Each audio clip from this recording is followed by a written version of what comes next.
Then, embracing new habits. Embracing, what does embracing mean? We really mean wiring the new habit through repetition. Again, when I bring up the brain, our behaviors, which then become habits when repeated over time, are just outcomes of chemical reactions. And those chemical reactions are going on in the body, orchestrated by the brain. And what Hmm. we're really saying is through repetition, the neural connections in here get stronger. And when the stronger the things get, the more they become the default path that your brain will choose in a particular situation, bearing in mind that the core job of the brain is to keep you alive.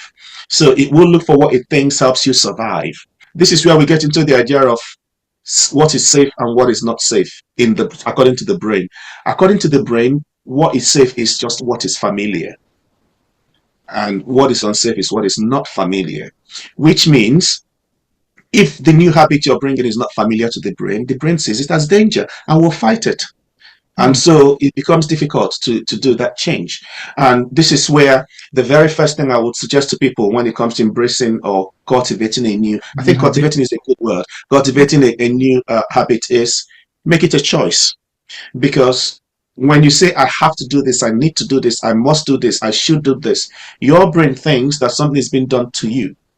And when you think something is being done to you, that's a threat perception, which will trigger what we call a stress response. And a stress Hmm. response will come as fight or flight or freeze. So that inactivity, you just can't do it. That's a freeze response. Flee, you're trying to avoid it.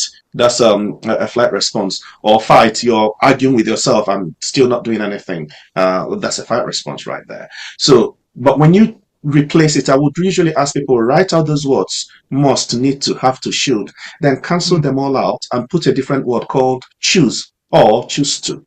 Because when you say, I choose to do this, then your brain is seeing it as, okay, you're in your place of autonomy. Your brain wants you Yes. to remain in a place of autonomy because Hmm. that's where survival happens.